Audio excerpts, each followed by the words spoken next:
going to ask you guys to briefly introduce yourselves, talk a little bit more about your background, what got you into OSINT, talk about the various tools that you guys use, and some of the ethics behind it. And then the last little point that I wanted to make is that if there is someone who's a novice, a beginner like myself, what sort of things I can do to sort of acquiesce myself to the world of OSINT. So I think those are the three main pillars of our conversation today. And obviously, if you have anything else to add, then steer it in whichever direction you guys want.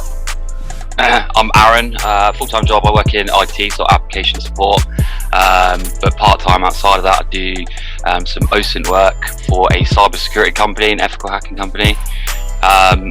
I sort of got into OSINT because I originally wanted to do ethical hacking, started volunteering for a cybersecurity company, got introduced to OSINT, got introduced to Trace Labs, met Val through that, and then just sort of got a bit hooked on it. It's just quite a powerful tool, but yeah, that's sort of my background. Fantastic. Val? So I work full-time for a due diligence and investigations firm.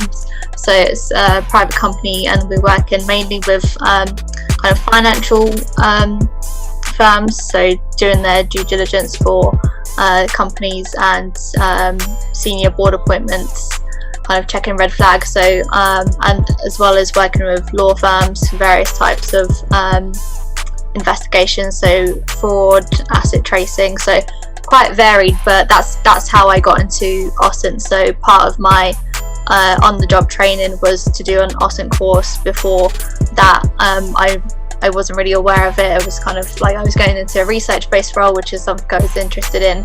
And yeah, I took a course after my first 3 months of working at the company, and kind of loved the idea of it, that you can source so much using different tools and methods, and kind of got into the community, saw that there was a lot of content online, blogs, and that's how I came across Trace Labs. Initially I was a bit nervous to join. I was like, I'm not sure if I can do it on my own, but yeah, I connected with Aaron as I saw he was a judge on one of the previous Trace Labs events, and he made a LinkedIn post about it, got in touch, and we formed a team, and here we are. Yep. That's fantastic. Alex? Hey, yeah, my name's Alex.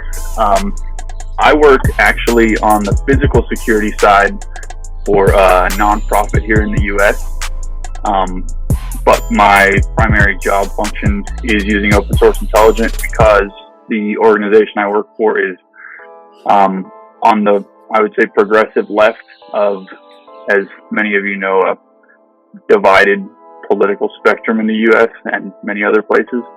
So our opposition tend to be right, alt-right, or far-right. So I monitor threats to physical security, whether it be facilities or staff, or just getting protester number counts to expect at different facilities.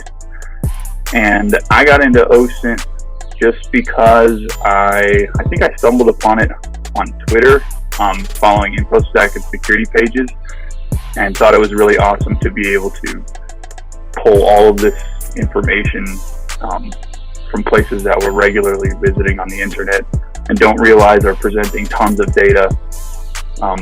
So I started doing Trace Labs once I discovered it through that, and I think Syed reached out to me first when I joined one of the events looking for a teammate, and then somehow I think he reached out to Aaron or something, and the four of us got together. I think it was through the Slack. It was through the Slack, I'm pretty sure. Yeah, okay. That's how we all formed the team. Yeah.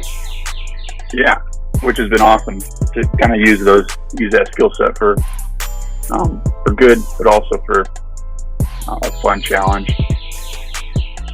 Yeah, well, that's amazing, because You know what? It's interesting where you get inspiration from. You said you got inspired from Twitter and you just dived into it, and here you are today. Like for me, it's funny. I always tell everyone like what got me into business. I have a business background in case Syed hasn't familiarized yourselves with that. But what really inspired me was the movie Wolf of Wall Street, which is hilarious to everyone because that came out back in 2013. I'm like, yeah, I really want to go into business because I want to make that kind of money. But unfortunately, I didn't make 49 million in a year yet. I'm hoping I can get there by the time I'm 26, but that's still a pipe dream. But it's amazing how you can get inspired from anywhere, and you just get that initial exposure to it, and then you realize, hey, like this is absolutely interesting, and this is something I can make a career out of, right? So looks like that's a similar story for all of you here, and it's absolutely incredible. So